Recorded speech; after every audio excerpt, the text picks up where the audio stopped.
Agora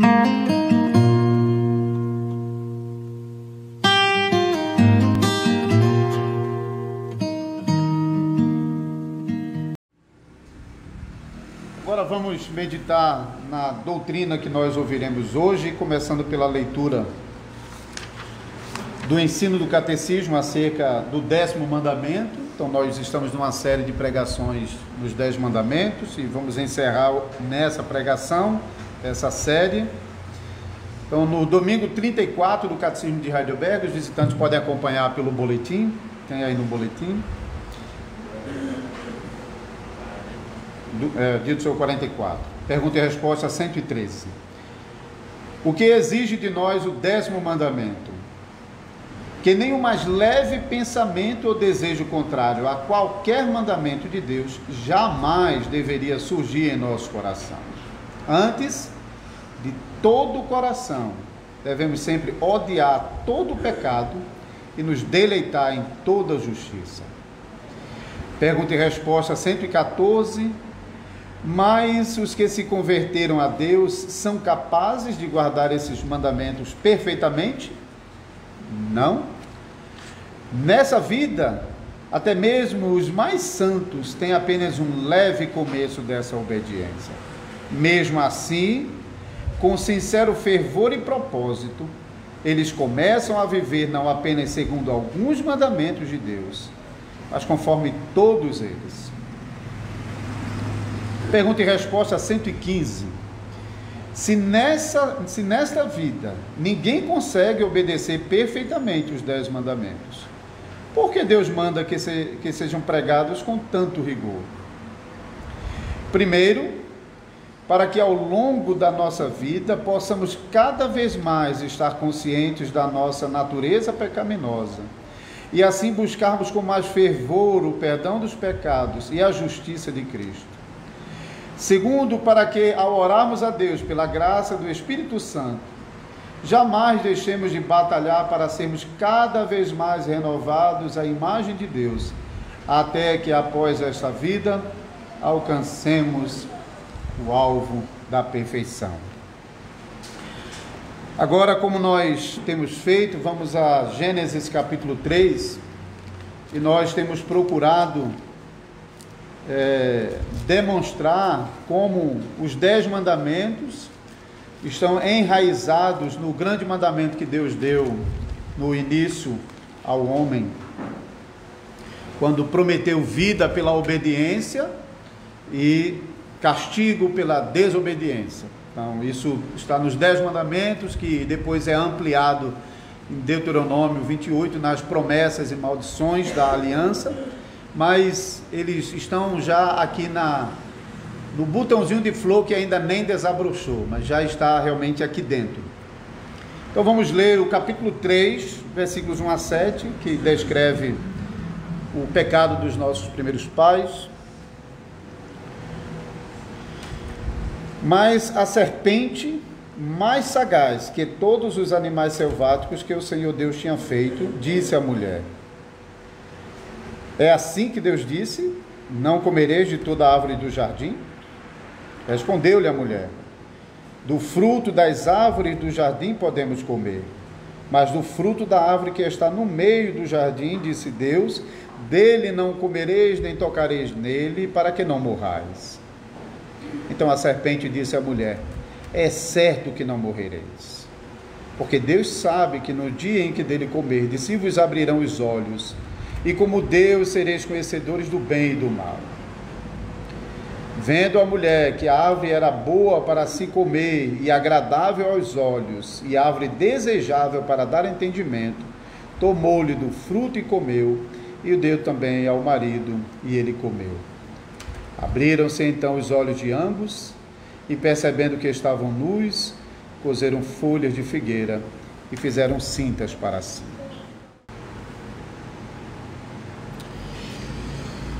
Amada congregação do Senhor Jesus Cristo, como já mencionei, nos últimos domingos pela manhã, nós temos tratado os 10 mandamentos e temos feito isso em conexão com Gênesis capítulo 3, que registra o pecado dos nossos primeiros pais. E ao compararmos os 10 mandamentos com Gênesis capítulo 3, nós temos podido perceber que a ordenança para que os nossos pais não comessem da árvore do conhecimento do bem e do mal, então continha o germe daquilo que mais tarde será revelado nos 10 mandamentos. Então, quando Adão e Eva desobedeceram a ordenança de Deus, o seu coração se tornou cobiçoso, corrupto e desprezador de Deus e de todos os bens. Então, não se tratou apenas de uma mera e simples desobediência. Então, sabendo que a desobediência dos nossos primeiros pais à ordenança de Deus corrompeu todos os seus sentidos e o levou a desprezar não apenas um mandamento, mas a todos os mandamentos que resumem a boa vontade de Deus, então é sempre proveitoso voltarmos à lei, voltarmos aos 10 mandamentos, ouvirmos os 10 mandamentos e ouvirmos pregações nos 10 mandamentos, que nos instrui sobre a vontade de Deus e sobre a vida de gratidão que o Senhor nos chama a viver por meio dos 10 mandamentos. Mas nós sabemos que no nosso tempo especialmente, falar sobre 10 mandamentos, pregar sobre 10 mandamentos, recebe uma reação contrária muito forte. E não falando sobre 10 crentes, não, falando sobre a própria igreja cristã. Parte da igreja cristã não entende o valor de ouvirmos pregações nos 10 mandamentos, e como o catecismo usa aqui, né, nessa expressão, se nessa vida ninguém consegue obedecer perfeitamente os 10 mandamentos, porque Deus manda que sejam pregados com tanto rigor. Eles não conseguem aceitar que os 10 mandamentos tenham essa força normativa sobre nós. Então, eles estão dizendo que os 10 mandamentos fazem parte do Antigo Testamento, que valeram para o povo de Deus no Antigo Testamento, para Israel. Nós temos o Evangelho. Nós devemos então viver pelo Evangelho e não mais pela lei. Então a lei tem a função para Israel e a igreja se vale do Evangelho.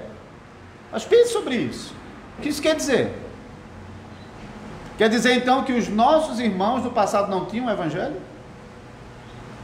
E então, por consequência, quer dizer que nós que temos o Evangelho não precisamos mais da lei? No restante dessa pregação, então, eu quero falar mais sobre os benefícios da pregação na lei, basicamente falando sobre as várias direções para onde a lei de Deus nos aponta. E com isso, esperamos que aprendamos que a lei nos leva de volta para o ponto onde tudo aconteceu, nos leva de volta para o momento onde aconteceu a quebra do mandamento e a quebra do relacionamento da igreja com Deus no Jardim do Éden. Se você observou bem a leitura da pergunta e resposta 115, a resposta já nos sugere que a lei tem essa função de nos levar para várias direções. Então, para dentro de nós, para fora de nós, para o alto e para a frente. Vejam quando o catecismo responde a essa pergunta sobre a lei, né, resumida nos 10 mandamentos, de primeiro, para que ao longo da nossa vida possamos cada vez mais estar conscientes da nossa própria natureza. Então, um olhar para dentro de nós, para o nosso coração. E nossa natureza pecaminosa. E assim, buscarmos com fervor o perdão e a justiça de Cristo, ou seja, fora de nós. E segundo, para que ao orarmos a Deus, então, para o alto, para o céu, ao orarmos a Deus pela graça do Espírito Santo, jamais deixemos de batalhar para sermos cada vez mais renovados à imagem de Deus, portanto, um olhar para frente, para o alvo da perfeição, até que após essa vida alcancemos o alvo da perfeição.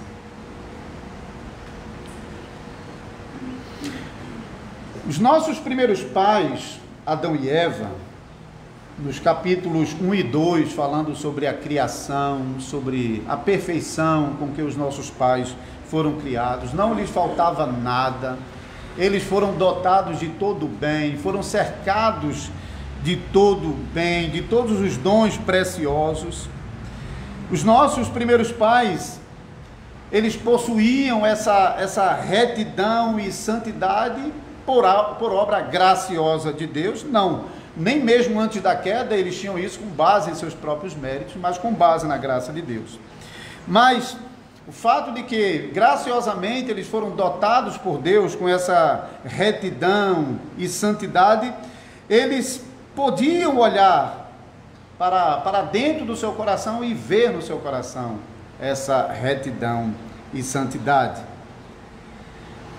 E com base nessa retidão e santidade, eles podiam olhar para a promessa e para a ameaça que Deus havia feito no capítulo 2, promessa de vida pela obediência e ameaça de castigo pela desobediência. E assim, os nossos pais, eles tinham condição de continuar vivendo em comunhão com Deus e amá-lo e desfrutar dele e glorificá-lo por toda a sua vida. Mas o ponto é que mesmo possuindo essa retidão e santidade no coração, por obra e graça de Deus, os nossos pais não conservaram o seu coração nessa retidão. Nós lemos os versículos 1 a 7 do capítulo 3, que mostra que, embora eles houvessem sido criados em justiça e retidão, Satanás, usando a serpente, está atraindo eles para fora dessa justiça e retidão, com a sua mentira, com o seu engodo, de que tinha mais na árvore do conhecimento do bem e do mal do que aquilo que Deus havia dito. Então, assim, eles foram atraídos pela mentira do diabo, para fora dessa retidão e santidade, dessa obediência ao mandamento, dessa pureza de coração, foram atraídos e então lançaram mão da corrupção que estava fora, do lado de fora do seu coração. Desprezaram a Deus e a sua palavra, não o buscaram. Se eles tinham dúvida do que fazer com relação à afronta da serpente, mas desprezando tudo, desprezando a sua retidão e santidade, desprezando o mandamento, desprezando a Deus e não buscá-lo, eles avançaram na direção do veneno da serpente, provaram do seu veneno e levaram esse veneno para dentro do seu coração. O homem se corrompeu por completo no pecado. O homem perdeu tudo que ele tinha ganhado graciosamente de Deus, desde a sua constituição em justiça e retidão, como a sua posição honrosa ao lado de Deus, desfrutando da comunhão plena com Deus, recebendo a visita de Deus na viração de todo dia e morando no Éden, o paraíso que Deus havia criado para ali colocar o homem. Então, quando nós pensamos sobre nossa existência hoje, é assim que a nossa existência começa. A nossa existência começa nesse ponto. Nós somos filhos de Adão e Eva. Somos seus descendentes diretos. Nós herdamos a sua natureza, e a natureza que ele nos legou não foi aquela natureza reta e santa, mas uma natureza corrompida pelo pecado. Assim começa a nossa vida, a nossa existência, fora do jardim do Éden, com um relacionamento quebrado com Deus e com um coração cheio de corrupção. E é somente pela graça de Deus que nós podemos desfrutar de novo desse relacionamento pactual, amoroso, gracioso que Deus nos promete em sua palavra. E assim, Com base nessa promessa, nós iniciamos uma jornada de retorno à casa do Pai, retorno ao paraíso, retorno à comunhão plena e de retorno à restauração completa da nossa natureza hoje desgraçada pelo pecado. Então, o caminho de volta para casa começa no coração, onde a desgraça começou. A batalha que está sendo travada nesse mundo é uma batalha por corações, irmãos. Não se iluda. O apóstolo Paulo já nos advertiu.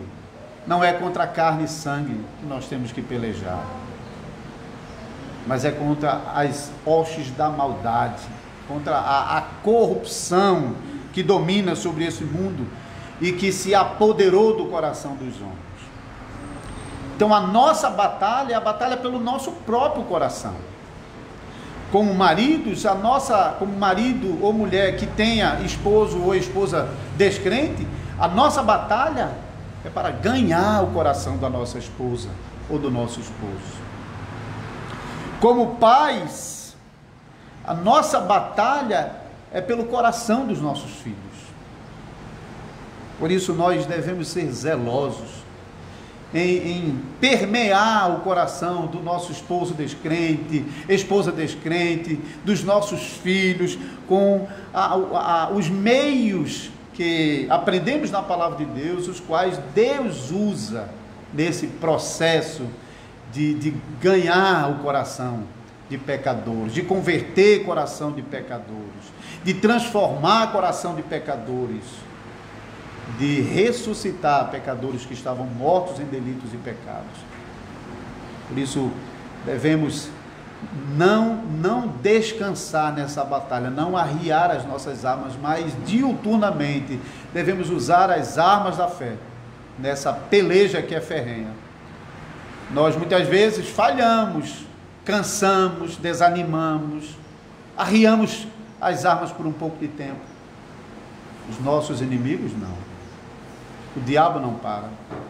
Nossa natureza não nos dá descanso nem mesmo quando nós estamos dormindo. E o mundo caído milita de todas as maneiras, em todo o tempo, no combate contra a igreja e para preservar os corações daqueles que o mundo já controla, já domina. Nessa batalha, nós devemos estar bem conscientes de que a vitória não depende de nós, nem do começo dela, nem no fim. Do começo ao fim dessa batalha, nós dependemos completamente de Deus. É Deus quem começa, é Deus quem termina. Mas nós precisamos aprender como Cristo ganha essa batalha, para que com um bom entendimento de como Cristo está ganhando essa batalha, nós possamos nos envolver confiadamente nessa batalha, com esperança e confiando no resultado final, sem dúvida, certos, seguros de que o resultado final dessa batalha já está escrito. Cristo é vitorioso nessa batalha. Ele protegeu durante toda a batalha o povo que ele recebeu como seu, para proteger. E então no final ele vai apresentar ao Pai cada uma das ovelhinhas que fazem parte desse grande rebanho de Deus que se estende durante toda a história da humanidade. Então a lei nos ensina que nessa batalha nós começamos por ser dirigidos para o nosso próprio coração. Nós começamos assim. Não é possível avançar nessa batalha sem conhecer quem nós somos, sem um conhecimento adequado de quem nós somos, do que nós somos. Não podemos avançar nessa batalha. Por isso, então, Deus usa a lei para dirigir o nosso olhar para dentro do nosso coração, para compreendermos o quão profundo pecador nós somos. E já que nós estamos na época da Reforma e na comemoração de mais um ano da Reforma Protestante, usando terminologia reformada para falar sobre esse ponto, então nós ouvimos, saindo da Reforma, o tema da depravação total. Precisamos nos conhecer e aprender o quanto pecadores nós somos. Nós não somos só pecadores em uma parte de nós, mas talvez a nossa mente tenha escapado. Nós não somos pecadores somente por alguns momentos, mas tem momento que a gente consegue obedecer a Deus de tal maneira que naquele momento a gente conseguiu escapar do pecado. Ou nós não somos tão pecadores que esse pecado seja tão profundo que a gente não consiga se livrar dele. Isso é o que depravação total nos ensina. Que o homem é profundamente, completamente e extensivamente depravado.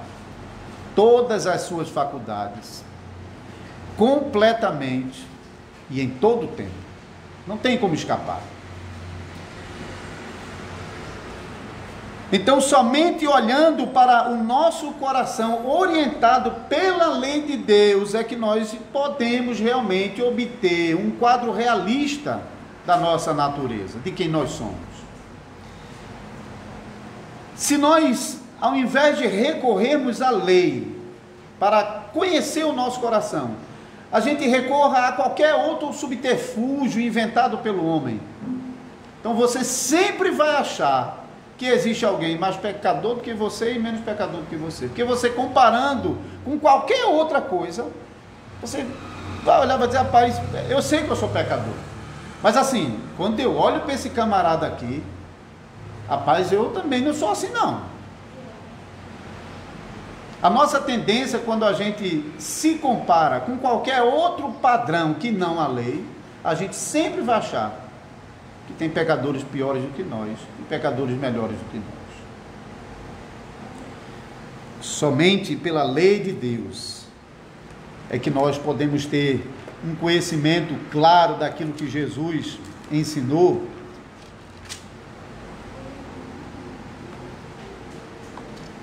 Em Mateus capítulo 7, 21, nem todo que me diz Senhor, Senhor entrará no reino dos céus, mas todo que faz a vontade do meu Pai que está nos céus, que são justos e retos de coração. Então temos que ter uma visão clara sobre o lugar, sobre a importância e sobre a necessidade de cada vez de novo recorrermos à lei de Deus, aos 10 mandamentos, para lá termos mais clareza sobre os nossos pecados e sermos lembrados, porque cá para nós, irmãos, nós nos esquecemos fácil mais de quem nós somos.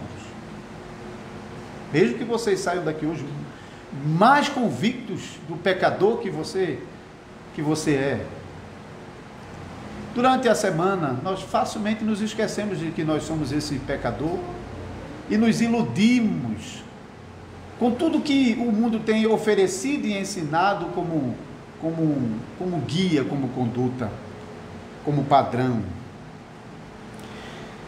Isso é tão perigoso porque o mundo copia a Deus em tudo, até nisso, porque o mundo também fala que nós devemos ir para o nosso coração para descobrir quem nós somos, mas eles ensinam que nós devemos ir ao nosso coração para nos apropriarmos das virtudes que estão lá esperando por nós.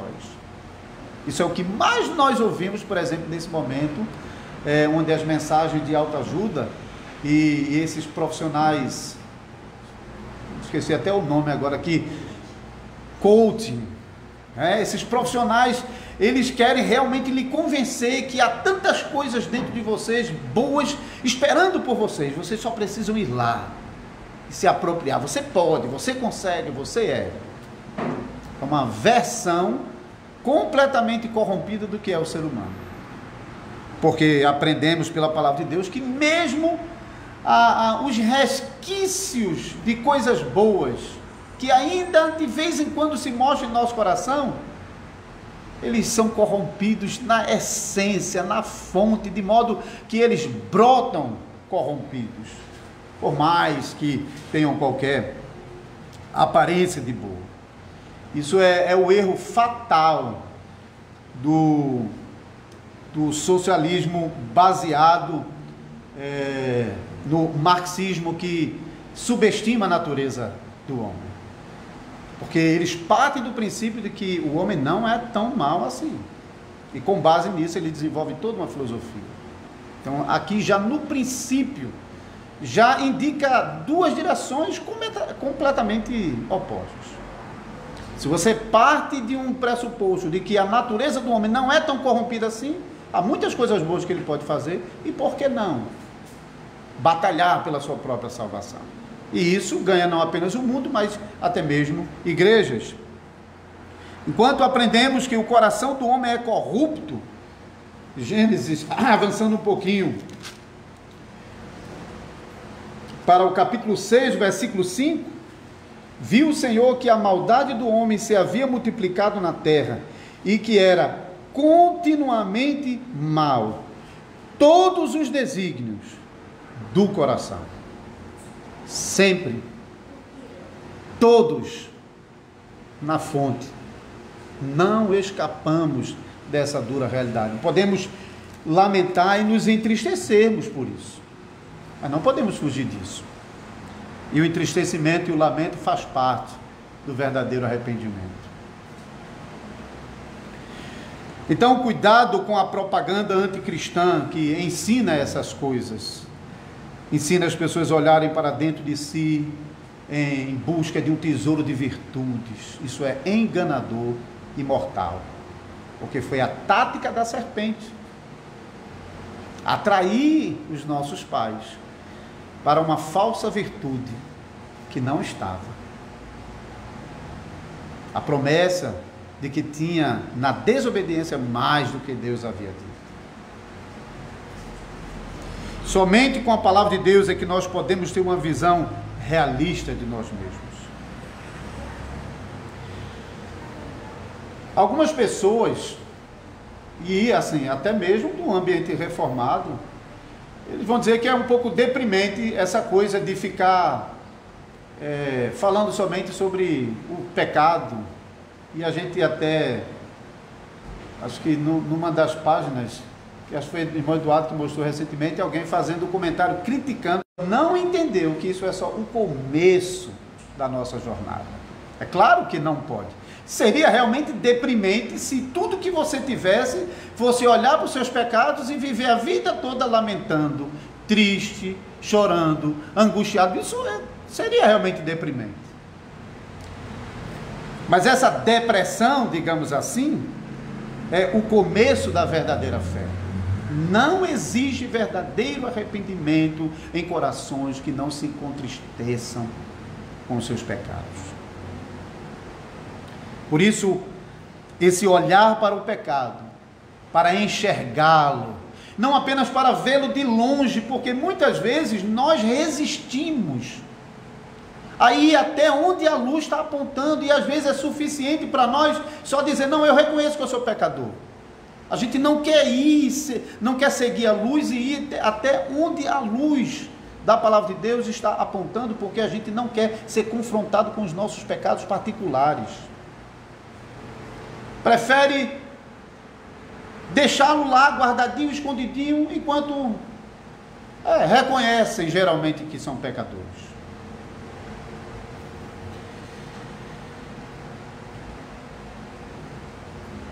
Nós precisamos ter consciência clara, não é de que nós somos um pouquinho pecador, nós precisamos desse choque de realidade, nós precisamos ser confrontados com a realidade de cada um dos nossos pecados, para então ter essa clareza, e com essa clareza sobre os nossos pecados, tenhamos também a clareza do justo juízo de Deus contra os pecados, porque isso tem uma função.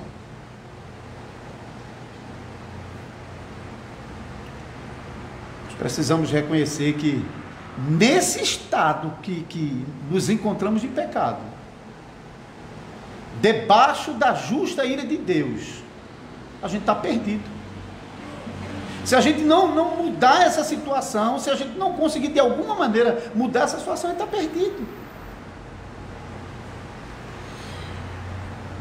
E embora seja verdade aquilo que começamos a dizer, que o homem não vai encontrar virtudes dentro de si, do seu coração para a sua salvação, é importante ele olhar para o seu coração e ser confrontado com a dura realidade dos seus pecados, para então ele começar a olhar para fora de si. Quanto ele não tiver essa consciência clara da corrupção do seu coração, ele não vai tão fortemente olhar para fora em busca de solução.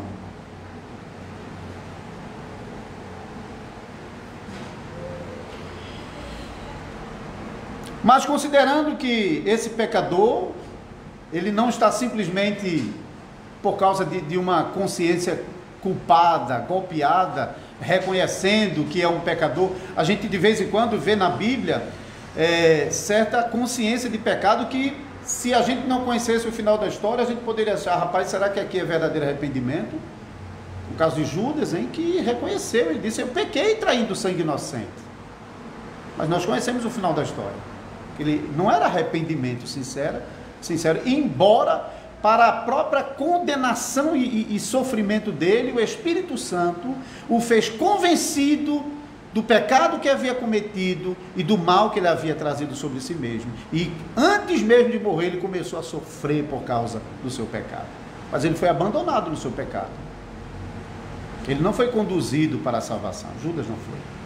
Judas era filho da perdição, gerado para a perdição. Mas nós estamos considerando o pecador que está aprendendo o caminho da salvação e que já está ouvindo de Deus e aprendendo com Deus o quanto pecador ele é, que nessa condição de pecado ele está perdido e ele não vai achar salvação dentro dele, ele tem que sair. Então, depois de olhar para o coração e ser convencido dos seus pecados e de que não há solução em si mesmo, o homem precisa olhar para fora de si. Serei mais breve nessa parte final. O pecador que está provando da obra graciosa do Espírito Santo, ele também vai aprender que ele só poderá encontrar a solução para o seu problema, a redenção para os seus pecados em Cristo Jesus. Ele não vai encontrar em outro lugar. Por isso, a lei também serve não apenas para apontar para os nossos pecados e nos condenar, mas para apontar para Cristo como nosso Salvador e assim nos dirigir para fora de nós, para Cristo Jesus. Porque somente Cristo Jesus, como segundo Adão, guardou perfeitamente os mandamentos de Deus para nosso benefício.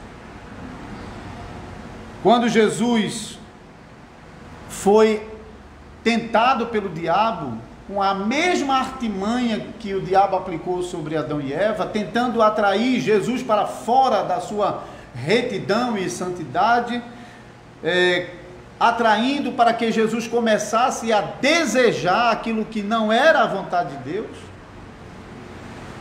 Então Jesus repreendeu a Satanás, não apenas naquele momento da tentação do deserto, mas durante toda a sua vida. Ele se negou a fazer a sua própria vontade, enquanto Deus encarnado. Nem mesmo quando no Getsêmani ele pôde sentir com antecipação a agonia da cruz que aguardava por ele. E em sua humanidade ele clamou: Pai, se possível, passa de mim esse cálice sem que eu beba. Mas no mesmo momento ele disse: isso é a minha vontade, mas eu não vim para fazer a minha vontade, eu vim para fazer a tua vontade. O Senhor Jesus fez da vontade do seu Pai a sua comida, o seu alimento, a sua vida.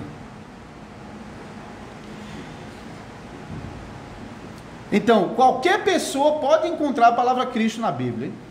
Qualquer pessoa, o mais depravado, incrédulo que ele seja, ele vai na Bíblia e ele encontra a palavra Cristo.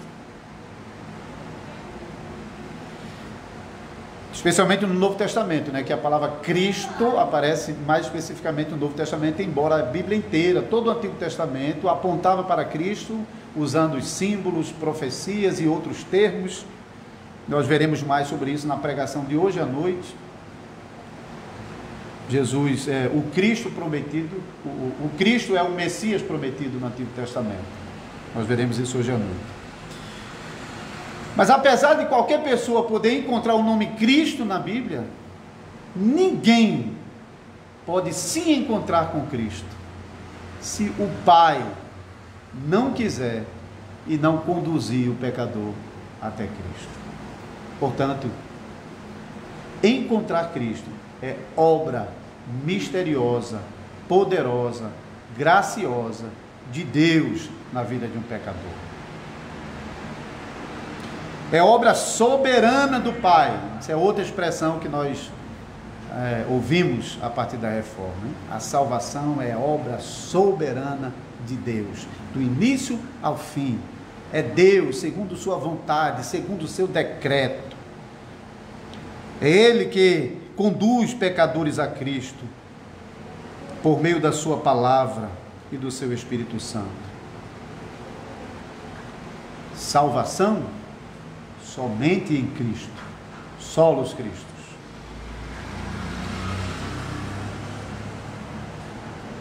Mas, porque a obra soberana do Pai leva pecadores a Cristo, esse pecador que está provando conversão, que já tem clareza sobre seus pecados, que já entende que salvação somente em Cristo, ele aprende a olhar para cima e clamar a Deus pela graça do perdão que está em Cristo Jesus. Isso é muito bonito, porque nós já mencionamos no Salmo que os salmos eles foram nos entregues no contexto da aliança.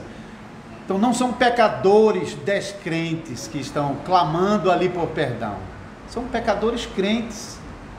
Só quem pode realmente clamar por esse perdão do fundo do coração é aquele pecador que já está provando dessa obra graciosa. Então nós, quando abrimos a nossa boca para nos dirigir em oração a Deus, para nos conceder essa graça do perdão, nós estamos pedindo que Deus já nos garantiu em Cristo Jesus, já nos dá em Cristo Jesus. Na oração dominical, na oração do Pai Nosso, Cristo nos ensina a começarmos a nossa oração exatamente assim: Pai Nosso que estás nos céus. Porque é Ele quem responde às nossas orações, é Ele quem garante a resposta à nossa petição e nos garante a salvação. Porque é do alto que vem a palavra de Deus que opera a salvação em nós. Também é do alto que veio e que vem na pregação o Cristo prometido. Veio em carne para realizar a obra da redenção e vem na pregação da palavra ao encontro de pecadores que estão ouvindo a mensagem do Evangelho e que estão experimentando a obra poderosa do Espírito Santo no coração. E é do alto também que vem o Espírito Santo, que ilumina o coração dos pecadores e que leva esses pecadores a reconhecerem com toda a sua tristeza os pecados e ofensas que têm cometido contra Deus. Portanto, é do alto que vem a nossa salvação, não de dentro do nosso coração. Deus promete, irmãos, que nos concederá esse Espírito Santo graciosamente. Na versão da oração dominical de Lucas 11, o versículo 13, nós lemos: ora, se vós que sois maus sabeis dar boas dádivas aos vossos filhos, quanto mais o Pai Celestial dará o Espírito Santo àqueles que lhe pedirem.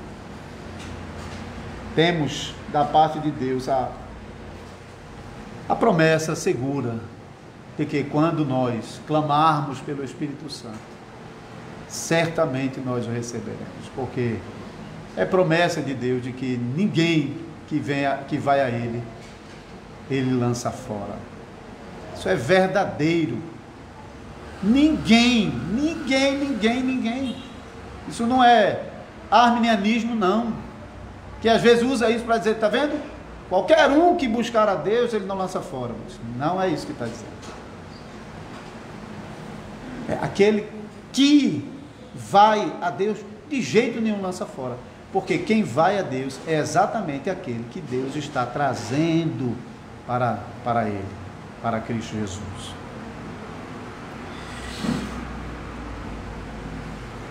Por fim, o pecador que já reconheceu os seus pecados, já prova da obra graciosa de Cristo no seu coração, que já clama a Deus por essa graça, e que tem certeza de que o Espírito Santo foi enviado ao seu coração,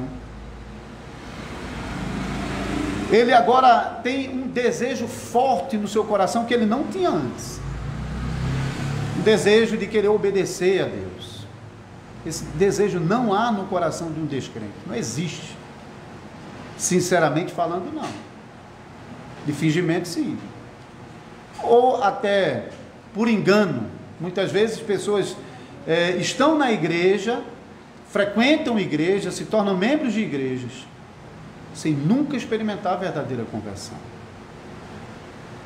Porque ele nunca chegou a odiar os seus pecados de verdade. E nunca chegaram a amar a lei de Deus e a vontade de Deus de verdade.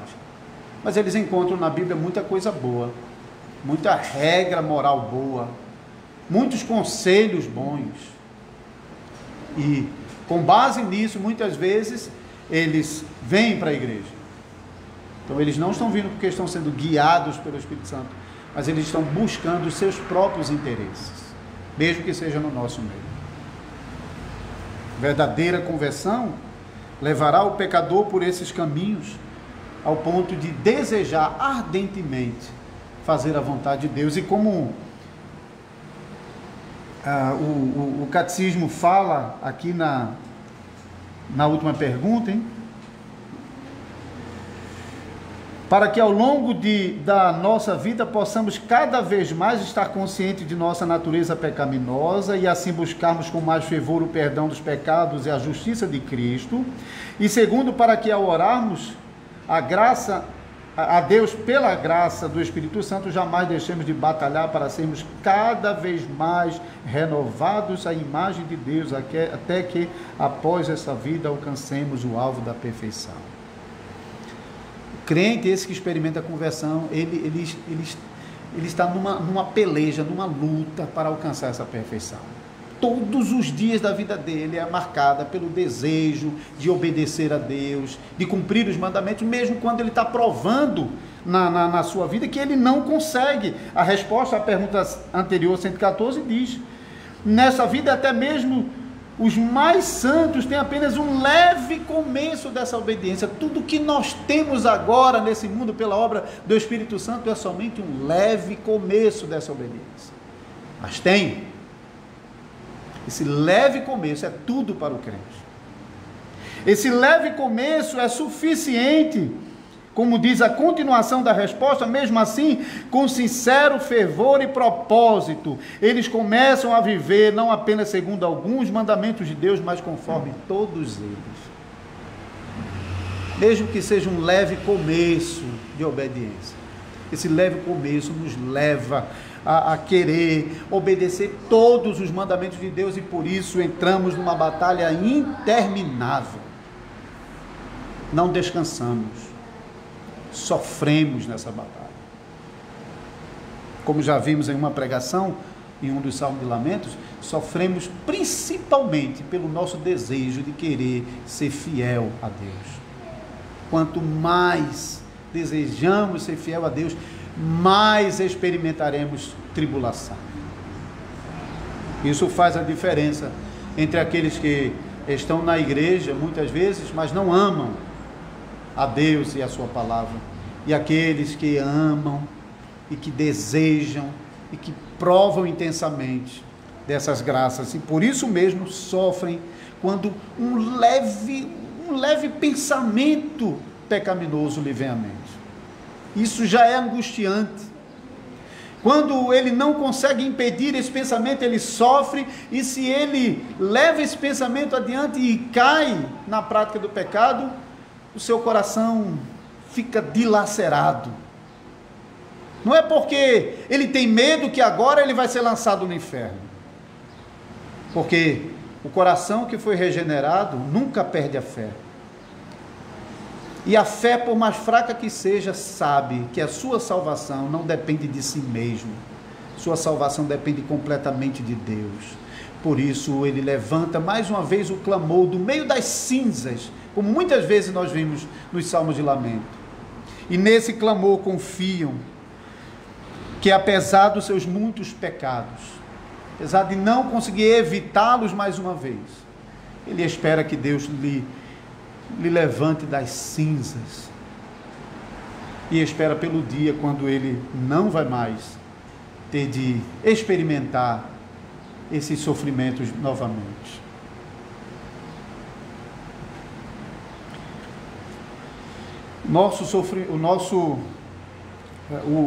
A obra do Espírito Santo sempre nos leva a olhar para frente, para um desejo sincero de viver continuamente essa vida de obediência e ser aperfeiçoado nessa vida de obediência até o dia final.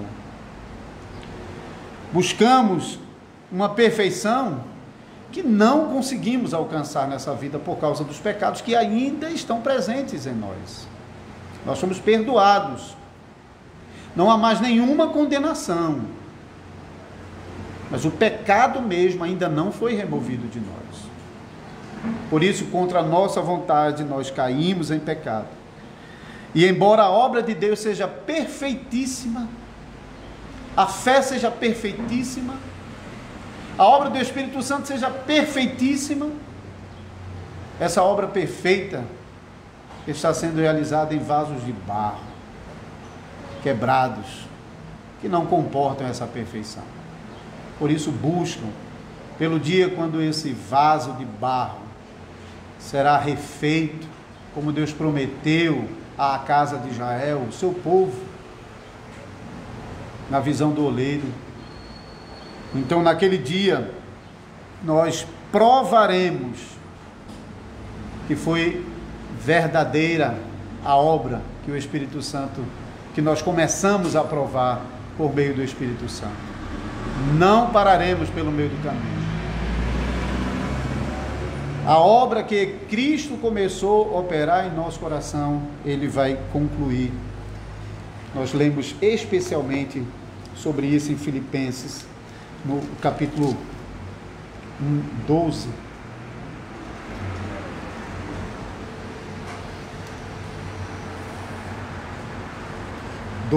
Né? Diante. Assim, pois, amados meus, como sempre obedeceste, não só na minha presença, porém muito mais agora na minha ausência, desenvolvei a vossa salvação com temor e tremor, porque Deus é quem efetua em vós tanto o querer como o realizar, segundo a sua boa obra. Aí lá no capítulo 3, versículo 14, ele diz, é uma conclusão, hein? Já que Deus é quem faz o começo até o fim. Então, no capítulo 3, versículo 14, prossigo para o alvo, para o prêmio da soberana vocação de Deus em Cristo Jesus. Nessa confiança nós avançamos durante nossa caminhada. Muitas pessoas ainda continuam enganadas pela serpente e doentes com o seu veneno, iludidas, achando que podem encontrar dentro de si mesma tantas virtudes quantas forem possíveis para se redimirem da sua condição de pecador. Pensam que podem mudar a sua vida e encontrar uma vida melhor a partir dos seus próprios esforços. Mas elas falham de todas as maneiras. Falham ao não perceber o pecador que realmente elas são. Falham em não buscar a solução do pecado fora delas. Falham em não buscar uma vida que não será completada agora. Uma vida que só alcançará a sua plenitude no dia de Cristo. Por isso, somos estimulados a proclamar o Evangelho da verdade. O Evangelho de que Deus salva pecadores. E com oração para que esses pecadores, eles possam ser guiados pelo Espírito Santo a toda a verdade e possam experimentar verdadeira conversão. Também precisamos, quando nós estamos tratando sobre a lei do Senhor, sobre os 10 mandamentos, precisamos ter sempre em mente que não podemos ficar focado em apenas um único mandamento quando nós quebramos um mandamento que nos parece muito claro. Por exemplo, se alguém se viu quebrando o 6º mandamento, por perceber no seu coração um ódio, uma violência contra alguém, por causa de qualquer dano, mal que ele tenha causado, naquele momento ele reconhece que ele é um pecador, e ele reconhece que ele está quebrando o 6º mandamento com esse ódio, que é a raiz do homicídio. Mas ele não quebra só o 6º mandamento. Considere, por exemplo, que ele está quebrando também o 4º mandamento. Pode estar quebrando o 4º mandamento. Pois deixando de dar culto a Deus, deixando de adorar a Deus no dia do Senhor, ele pode estar, nesse caso, desobedecendo o chamado de Deus para a adoração, mas ele também está privando a si mesmo de todos os dons preciosos que Deus está operando na vida dos seus filhos e filhas que estão reunidos na sua presença no Santo Culto. Quebra de um mandamento implica na quebra dos demais mandamentos. Assim, irmãos e irmãs, devemos lidar com os 10 mandamentos conjuntamente, conscientes de que, quebrando um mandamento, você se torna réu de toda a lei. Foi assim que Tiago falou? Aquele que quebra um mandamento se torna réu da lei, porque o mandamento é o mandamento da lei, e a quebra de um mandamento é ofensa à santidade e majestade suprema de Deus. Mas para nossa felicidade e salvação, Deus nos concedeu graciosamente o seu Filho Jesus Cristo como a nossa justiça e salvação. A Deus, pois, seja glória pelos séculos dos séculos. Só lhe deu glória. Amém.